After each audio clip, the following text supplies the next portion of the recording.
All right, Shalom. All right, Shalom. This is Har1 by Yasha Allah of the Lions Den Camp. I want to say Kal Halayim, La Yahweh, Pahashem Yahushai, Pahashem Harakah Kodash, Ma'amah. Double honor to the elder apostles of GMS and the elders. Shalom to you, Akim, Nakwatim, and children that believe in sincerity and truth around the four corners of the earth. This is from the Jerusalem Post. It says, the ashes of Jerusalem, Jerusalem's biblical fall still show at the dig site near the old city. All right, this was posted on August 20th of 2020. Now they basically saying they found proof, of our temple being burned down around 586 BC by Nebuchadnezzar and his army. But something interesting about this story is you'll find out that Esau, Edom, the Caucasian race, they had their hand in the burning down of our temple. Now, if we go back to the 9th century BCE, that's when you had a group called the Nabateans, which were actually Arameans and Amorites, a bunch of Africans and Syrians, and they actually ran Esau out of that land of Petra and Edom, and they pushed them to the southern borders of Judah and Jerusalem.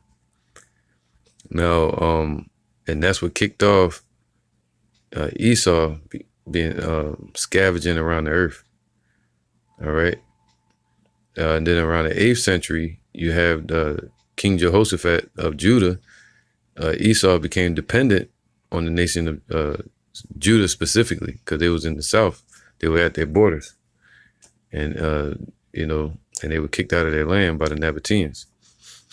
So now, going from the 8th century all the way down to the 5th century BCE, when you had the fall of Jerusalem to Babylon. All right. Now, going from the siege started, it was a 4-year siege against Jerusalem that started, really kicked off in 605 BC, but, just trying to get to the point. So around what would that be, 89 BCE? And you count 4 years later, that's 586, all right? And around 589, Nebuchadnezzar poked out the eyes of Zedekiah and his children and took them down and that was all the will of the Most High, Yahweh and Yahushua, because Zedekiah was being wicked. Now, after that, you had 586, when Nebuchadnezzar came, went into Jerusalem and took Jerusalem and took the prophets or the priests. All right. And people like Daniel, they would.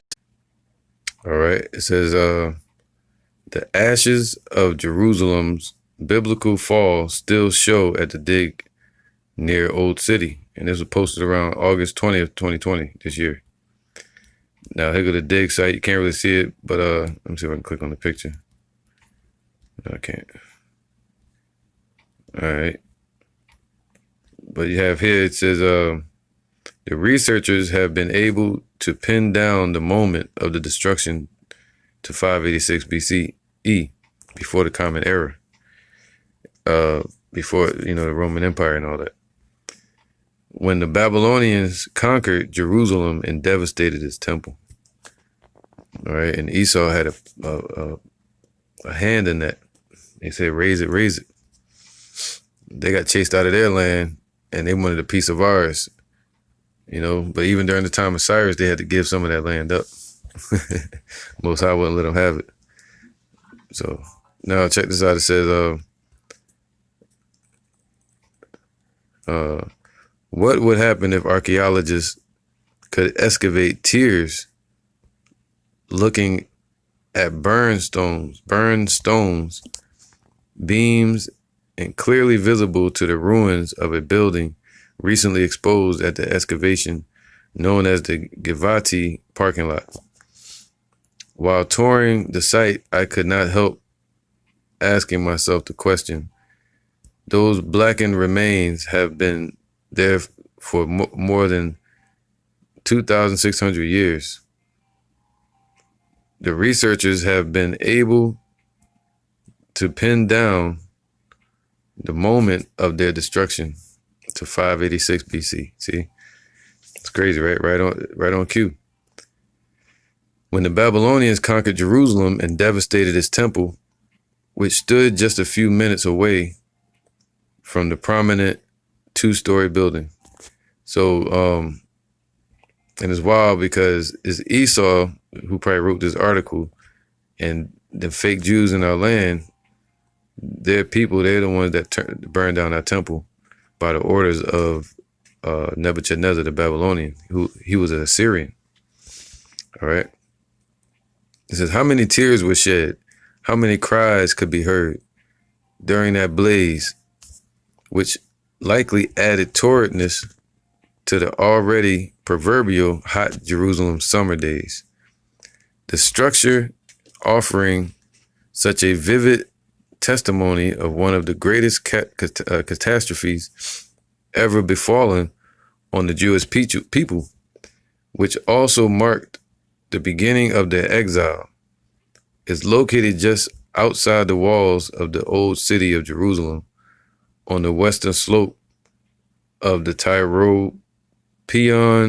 Tyropian Valley. I think it's in the west.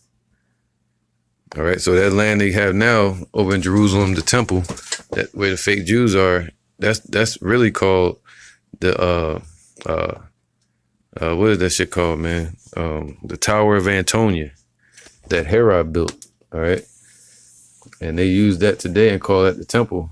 And the Muslims and the fake Jews been fighting over that temple.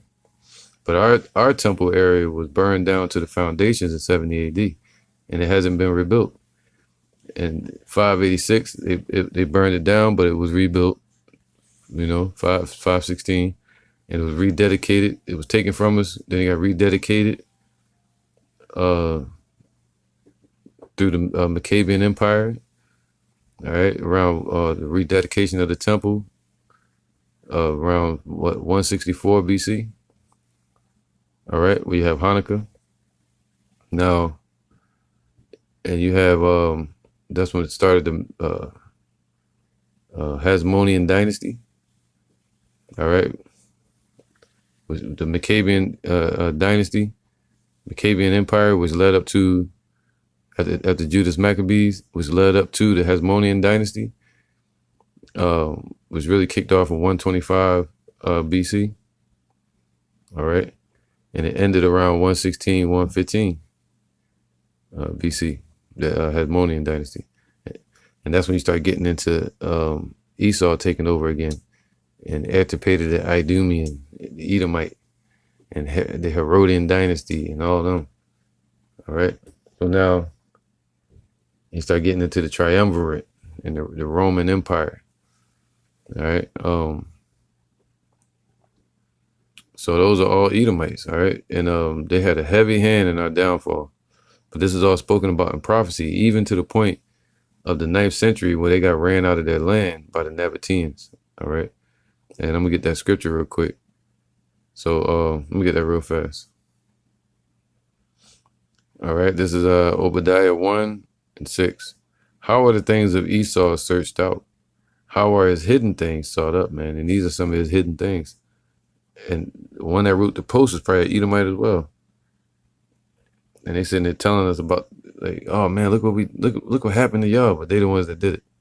Just like they talk about the slaughter of the Native American Indians on Thanksgiving, and they teach it in schools, but they don't never take the blame for it. You know what I mean? Feel remorse for it or nothing. It says, how are the things of Esau searched out? How are his hidden things sought up? And how are they sought up? Through the Spirit and the prophecies, the Most High doing it. He said the mystery of iniquity was going to be revealed through his prophets and the prophecies, man. All right. And that's what's happening. That's why that land is being exposed again today, to show this, the destruction that happened to our people because of our sins. And also it's time for the rebuilding of those people in that land. And Esau and these heathens are it's time for their judgment. And the Lord remembers them. All right. It says here, Obadiah 1:7, all the men of thy confederacy have brought thee even to the border. So who was part of his confederacy? The people like the Nabateans, those Amorite nations, right? Those other heathen nations. And they chased them out of that land of Edom and Petra and ran them up into the southern borders of Jerusalem, all right, Judah. And they were, basically Esau became reliant on Judah. They were trying to get away from the Nabateans. And that's what really started their scavenging around the four corners of the earth from that time, around the 9th century. Then you go into the 8th century. That's when they started depending on King Jehoshaphat. Even to a point of standing side by side with the king and going to war. All right, so they can make some type of living. But then around 586, they were right there to mock us in our downfall and even burn down our temples and try to get some of our land. But during the time of Cyrus, they had to give it back. All right, but now the Lord said he gave the earth into the hand of the wicked. Why? So that it can bring their destruction. All right, all of the men of thy confederacy have brought thee even to the border. He brought them to the borders. They ran them out of that land. And that's what even is going to happen today with these other nations against America. The men that were at peace with thee have deceived thee, right? They were breaking their treaties back then. Just like Esau broke their peace treaty with Israel. All right, they were reliant on us. And they broke those treaties and they sided with Nebuchadnezzar and I forgot his Nebuchadnezzar or something like that. One of the guards that Nebuchadnezzar sent in there to burn it down. And that general, that guard, had the Edomites do it. And they took some of our lands. And during the time of Cyrus, the Most High made them give it back. All right. All the men of thy confederacy have brought thee even into the border. The men that were at peace with thee have deceived thee and prevailed against thee. They that eat thy bread have laid a wound unto thee. There is none understanding in him. All right. Shall I not in that day, saith Yahweh, even destroy the wise men out of Edom and understanding out of the mount of Esau? I'm going to skip down to the point. For thy violence against thy brother Jacob, shame shall cover thee, and thou shalt be cut off forever. In the day that thou stoodest on the other side, in the day that strangers carried away captive his forces. All right. And that's when strangers talking about the Babylonians, the Assyrians, who you would call Nebuchadnezzar, they came in there and burnt and took us captive. All right. People like Ezekiel, they took Daniel and them away. And now you have the Lord said he remembered them. He remembered Esau. They were mocking us. And they even played a part in it. In the day that thou stoodest on the other side, in the day that strangers carried away captive his forces, and foreigners entered into his gates, and cast lots upon Jerusalem, even thou wast as one of them. All right. And what happened to the Babylonians back then? They got tormented by the Persians. The Most High sent the Persians and the Medes against them. So now it's time for Esau's judgment. But thou shouldest not have looked on the day of thy brother, in the day that he became a stranger. See, we became strangers, scattered amongst the nations. Neither shouldest thou have rejoiced over the children of Judah in the day of their destruction. All right. So over and they had a treaty. They had a peace treaty with Judah that they broke.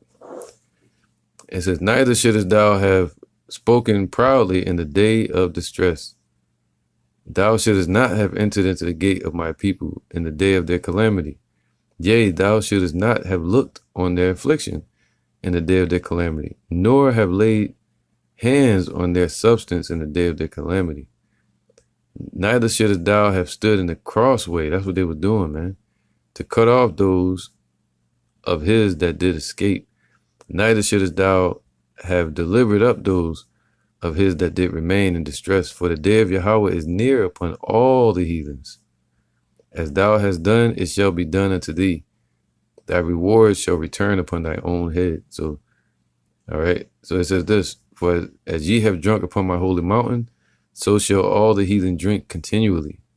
Yea, they shall drink, and they shall swallow down, and they shall be as though they had not been. So what is that? That's slavery. So that's why they're going into bondage. And the Lord going to raise up the children of Israel and have them take Esau into captivity and tear down their temples and kingdoms. All right. I found this article right here. I'm gonna read this, little pieces of it. And it says Edomites, Israelite governors. I'm gonna start from where it says when Israel divided into two kingdoms, Edom became dependency, on the kingdom of Judah. And you can find this anywhere, man. It's in history. So Edom became dependent on the kingdom of Judah once we had to split after 931 BC with Jeroboam and Rehoboam. All right. So that was around the 9th century. In the time of Jehoshaphat, around the 8th century, so that was 870 to around 849, so anywhere between there. The Tanakh mentions a king of Edom who was probably an Israelite deputy appointed by a king of Judah. They probably going off right there. So he was an Edomite probably living in our land, basically. It also states that the inhabitants of Mount Seir invaded Judea in conjunction with Ammon and Moab. See that? They were right there. Every time the Satan was right in the midst, man. All right. And that the invaders turned against one another and were all destroyed. Wow. Edom revolted against Jehoram, right? And that happened, I think around 850, something like that, 840 something BC. All right. Yep. Okay. So, now check this out. It says this, who was probably, where was that? Oh, Jehoram. And that's in the scriptures as well. It says, and elected a king of his own. Amaziah attacked and defeated the Edomites, seizing Selah, but the Israelites never subdued Edom completely. All right. So it says this, in the time of Nebuchadnezzar II, 586 BC, the Edomites may have helped plunder Jerusalem and slaughter the Judeans. See, it was catching us on the roads and killing us. For this reason, the prophets denounced Edom. All right. So started rebuking them. And our people knew they were wicked. It says, in the time, what was that? I'll go right here to this one. It says, although the Idumeans controlled the lands to the east and the south of the Dead Sea, their peoples were held in contempt by the Israelites. Hence, the book of the Psalms says, Moab is my washpot. All right. And over Edom will I cast out my shoe. You know, you mad when you cast your shoe at somebody, man. So it says this, according to the Torah, the congregation could not receive descendants. All right, that's when they started trying to put their own doctrine mixture in. Let's see what else they got real quick.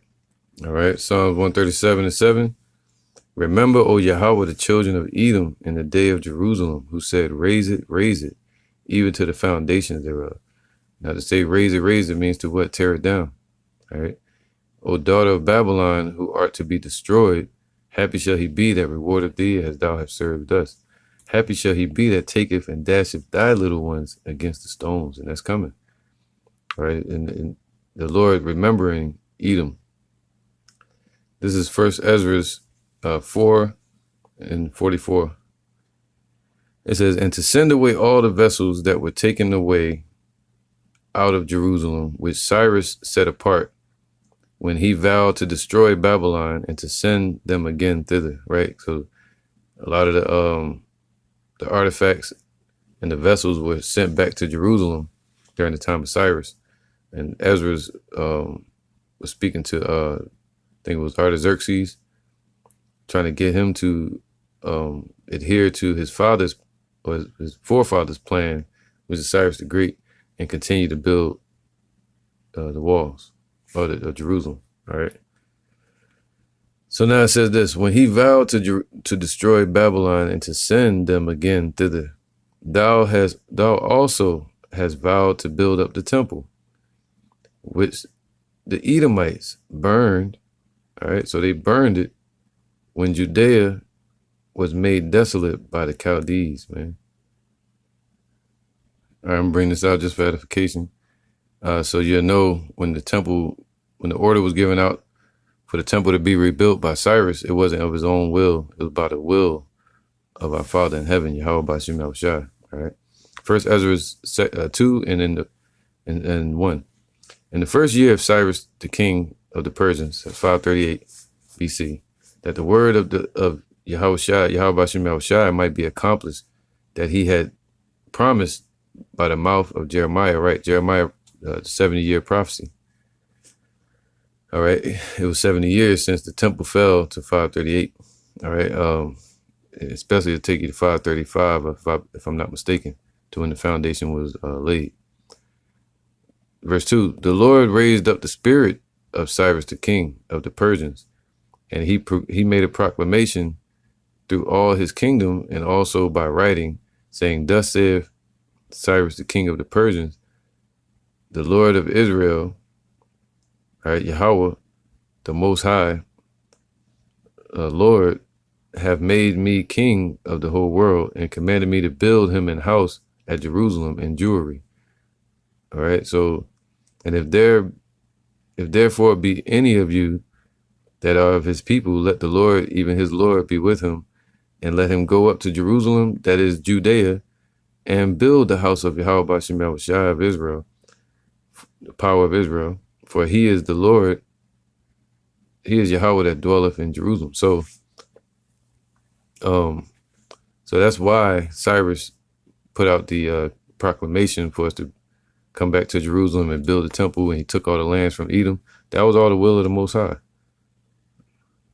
All right, now I'm going to read this. It says, 1 Ezra 4 and 49, moreover, he wrote for all the Jews that went out of his realm up into Jewry concerning their freedom, that no officer, no ruler, no lieutenant, nor treasurer should forcibly enter into their doors.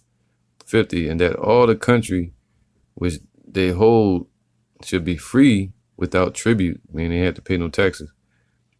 And that the Edomites should give over the villages of the Jews which they had held, man. So they basically stole it from us. All right.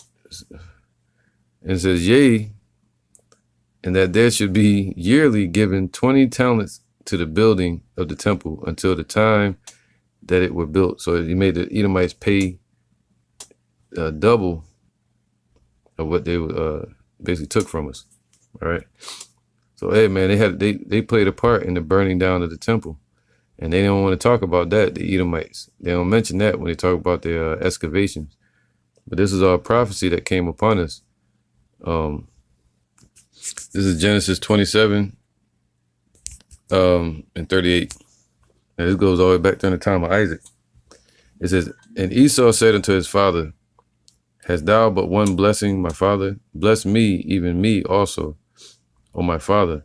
And Esau lifted up his voice and wept. See, they was always against us and envious of our people. And Isaac his father answered and said unto him, behold, thy dwelling shall be the fatness of the earth, the riches, all right, of the earth, and of the dew of heaven.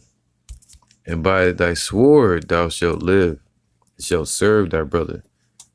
And all right, so they live by the sword, and they hired mercenaries and shit like that. All right, and it shall come to, well, and thou shalt serve thy brother, and they served King David. all right, during the time of King David. King David had them in subjection, and he set up governors over the Edomites. And they slaughtered completely slaughtered certain Edomites in certain cities.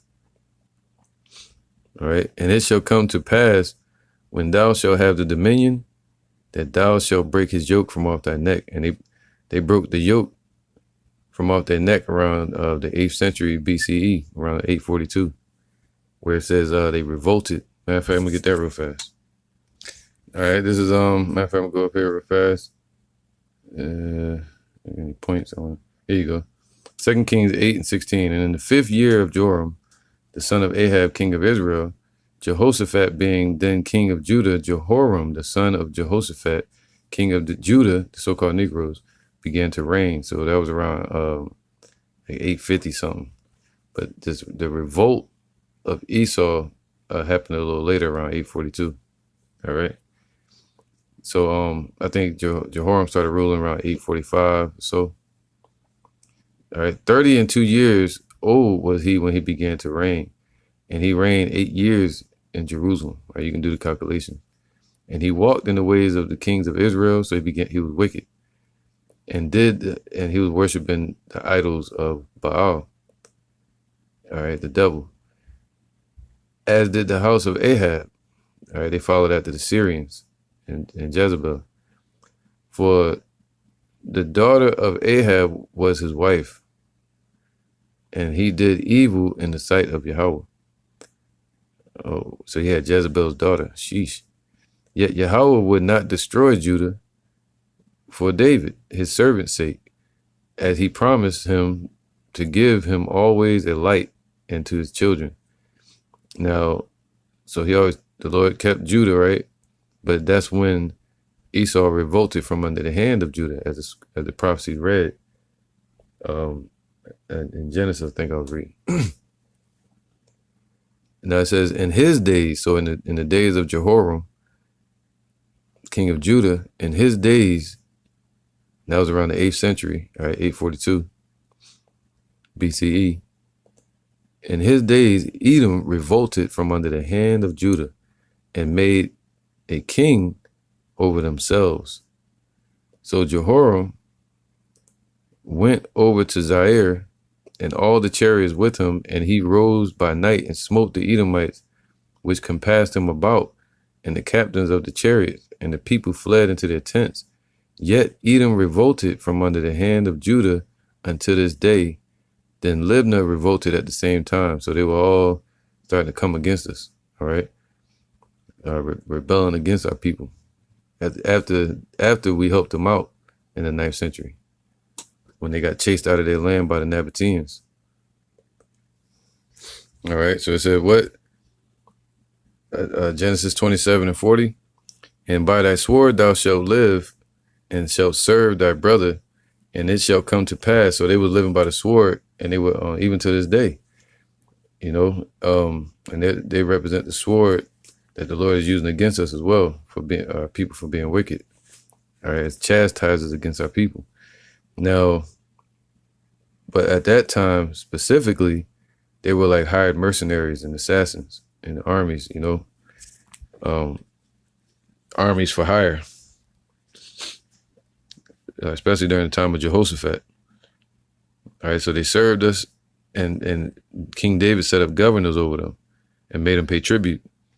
And it shall come to pass when thou shalt have the dominion. See, that's when the Lord raised them up over us, according to Genesis, I think 38. I'm gonna have to get that too, man. 68 or something like that. Where it talks about we shall become the tail and they shall become the head. It was all prophecy. If our people became wicked, and our people were being wicked, man, worshiping idols, worshiping Ishtar, Ashtaroth, Marduk, the moon, the sun, the stars, everything. All right, so it says, and by thy sword shalt thou live and serve thy brother, and it shall come to pass when thou shalt have the dominion, that thou shalt break his yoke from off thy neck. All right, and Esau hated Jacob because of the blessing wherewith His father blessed him, and Esau said in his heart, the days of mourning for my father are at hand. Then will I slay my brother Jacob. And then they've been doing that ever since. This is Micah. Actually, this is Deuteronomy 28 and 43, and this was for our people being wicked. All right, matter of fact, let me get that first. This is Deuteronomy 28. Let me see. I'll go up a little bit. There you go, 28:1.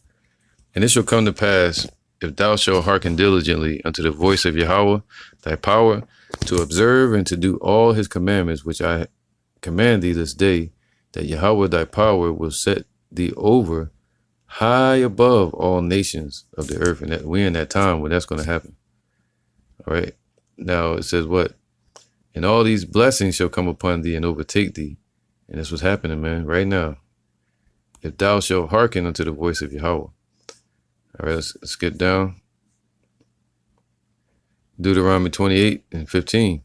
But it shall come to pass, if thou shalt not hearken unto the voice of Yahweh thy power, to observe to do all his commandments and his statutes which I command thee this day, that all these curses shall come upon thee and overtake thee. And that's what happened, man. Cursed shalt thou be in the city, cursed shalt thou be in the field, cursed shalt thy basket and thy store, cursed shall be thy basket and store, all right, riches and wealth. And that's still on our people in America, all right, in these times today, around the world. Cursed shall be the fruit of thy body and the fruit of thy land and the increase of thy kind and the flocks of thy sheep. Cursed shalt thou be when thou comest in, and cursed shalt thou be when thou goest out. All right, now we get to the point. How about this? It says, and thy heaven that is over thy head shall be brass, and the earth that is under thee shall be iron. Meaning it's gonna be brass over our heads. Meaning when you try to pray, you're gonna hit a ceiling. The Lord ain't gonna deal with you. He wasn't dealing with our people. All right. He had a firm block on it. And as far as iron, meaning it was harsh punishment upon the earth under the Roman Empire and all that. All right. Anyway, it says Yahweh shall make. Let me get to the point. All right, Deuteronomy 28:43. The stranger that is within thee shall get up above thee very high, and thou shalt come down very low. See that? And Esau was a stranger that was mingled in with us around that time. And they got above us very high. They broke from under the yoke that the Lord established with King David. And the Lord allowed them to break free, just like around the 1400s, the Lord allowed them to come out of the pit. All right. Having the keys to hell and death. And Yahweh let them loose on the earth so they could be judged. Deuteronomy 28:43. The stranger that is within thee shall get up above thee very high, and they're the strangers, and thou shalt come down very low. He shall lend to thee, and thou shalt not lend to him. He shall be the head, and thou shalt be the tail. Moreover, all these curses shall come upon thee, and shall pursue thee, and overtake thee till thou be destroyed. And ultimately we were destroyed. Our land was destroyed. Our people were destroyed. And they destroyed us with the lack of knowledge as well. Because thou hearkens not unto the voice of Yahweh thy power to keep his commandments and his statutes which he commanded. All right. Instead, our people started worshiping idols and the devil. All right. This is Micah 3:12. Matter of fact, 10. They build up Zion with blood and Jerusalem with iniquity. The heads thereof judge for reward, just like today, or during 2,000 years ago. And the priests thereof teach for hire. Wow, for money. And the prophets thereof divine for money. All right, just like in these churches. And a lot of people that claim to be in Israel. Yet will they lean upon Yahweh and say, is not Yahweh among us? None evil could come upon us. It's crazy, right? That's prideful. Therefore shall Zion for your sake be plowed as a field, and Jerusalem shall become heaps, and the mountain of the house as the high places of the forest. All right, and this is the land that they're excavating, and it's being plowed. All right, see that? This is it. Then it happened. And they got different layers that they excavate. All right, it says this, man. It says, one of the features that makes this area special that we can really look at is as a, look at it as a tell. He said, referring to a mound formed from the remains of several periods accumulating on top of each other. All right, the first temple and second temple. He can identify the layers dating back to as early as the 9th century BCE. That's what I was just talking about. In the Iron Age. See, iron. So it's going to be iron, on the, to the 10th century CE. So all the way up to 1000 AD. All right. So 1,000 years after the temple, when the temple was burned down in 70 AD, all right, and then you go back up to the time of Constantine, with the Byzantine Empire around 325, and you go from there up to 1000 AD. That's what they're talking about, the Common Era. All right, so, but by that time, it was already burned down, and passed around to the Muslims or Arabs, 500 AD, the 5th century. That's when Islam really got kicked off and started. But anyway, let me move on, man, so I get to the point. So, hey, man, you see all this right here is all proof of what Esau did and what the Babylonians did. They burned our stuff down, and they still doing it to this day, and the Lord is remembering their sins, man. It says, routinely the ruins also give back inestimable treasures, a trove of golden coins, rare seals, and seals impressions, pottery, and other objects bearing witness to the daily life of ancient Jerusalemites, man. That was us. All right. The expedition before us exposed a market from the Abbasid period. Whoa, this is what I was talking about.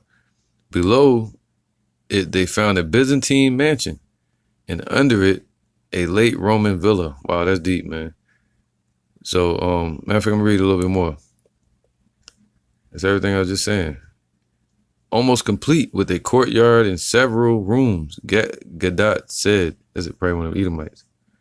They also unearthed another villa and several Jewish or Israelite ritual baths from the early Roman period, as well as fortifications, probably around 70 AD when they burned our temple down the second time, which date back to either the Hasmonean period or the Seleucid one.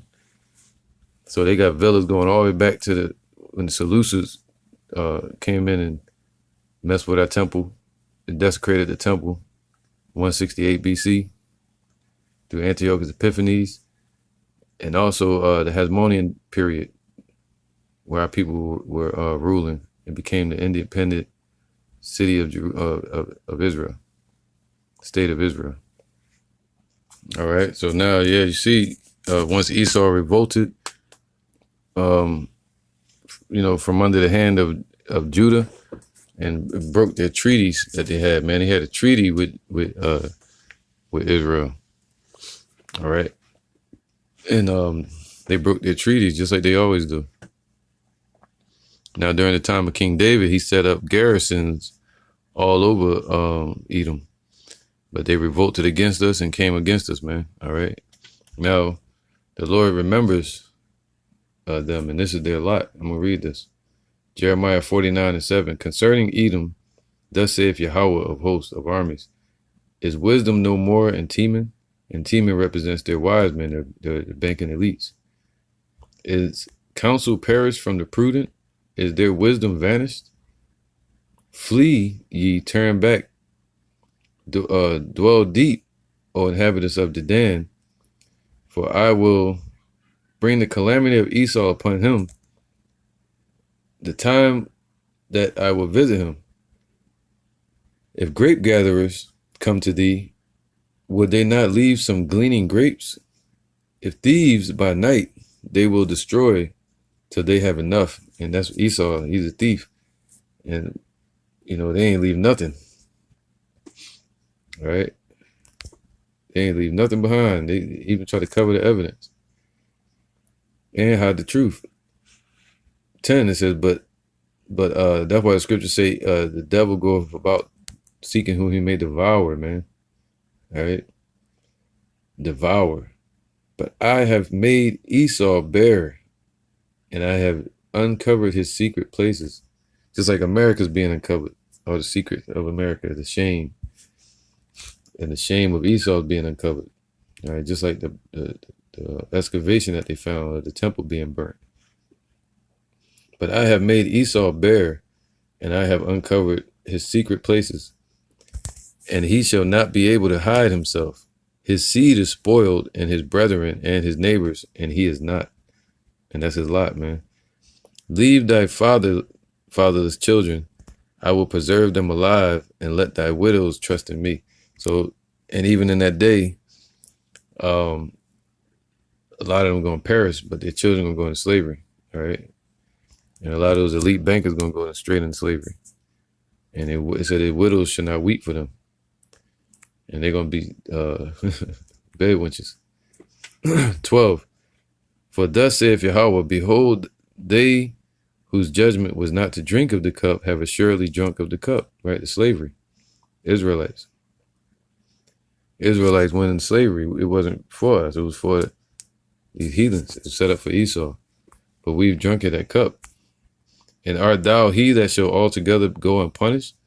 Thou shalt not go unpunished, but thou shalt surely drink of it. And that's to Esau, these Edomites, for everything they've done to our people. For I have sworn by myself, saith Yahweh, that Basra shall become a desolation and a reproach, a waste and a curse, and all the cities thereof shall be perpetually wasted. Now it says, I have heard a rumor from Yahweh, and an ambassador is sent unto the heathen, saying, gather ye together and come against her and rise up to battle. And that's what's going to happen here in America. They're going to rise up against America in battle. This is the place of the Lord's sacrifice today, where he's going to begin the judgment upon these heathens. For lo, I will make thee small among the heathen and despised among the men. Talking to Edom. Thy terribleness hath deceived thee. Wow. In the pride of thine heart, O thou that dwellest in the clefts of the rock. They dwelt in Edom and Petra, in the caves. And their terribleness, their terror, and their pride through their riches and wealth and deception is deceiving them. And thou, O thou that dwellest in the clefts of the rocks, they got chased out of their land by the Nabateans, that holdest the height of the hill. Though thou shouldest make thy nest as high as an eagle, I will bring thee down from thence, saith Yahweh. They done went from the caves all the way up into the heavens. Space forces and shit like that, and space stations. Also Edom shall be a desolation. Every one that goeth by it shall be astonished, and it shall hiss at all the plagues thereof. So that's them once America is destroyed. And all the merchants gonna look at this place and be wailing against it, and a lot of people gonna be cursing this place, just mocking this place. I'll say that. And ultimately in the kingdom, Esau is gonna be pointed at in that same way. As in the overthrow of Sodom and Gomorrah and the neighboring cities thereof, saith Yahweh, no man shall abide there, neither shall a son of man dwell in it. All right, Revelations 11 and 14. The second woe is past, and behold, the third woe cometh quickly. And the seventh angel sounded, and there was great voices in heaven, saying, the kingdoms of this world are become the kingdoms of our Lord Yahushua, and of Yahweh, and of his anointed. All right. And he shall reign forever and ever. So it's Yahushua and his anointed men. All right, and children and daughters of Yahweh. And the 24 elders which sat before Yahweh on the throne, on their seats, all right, fell upon their faces and worshipped Yahweh, saying, we give thee thanks, O Lord, Yahweh Bashim Yahushai, Almighty, which art and was and art to come, because thou hast taken to thee thy great power and hast reigned.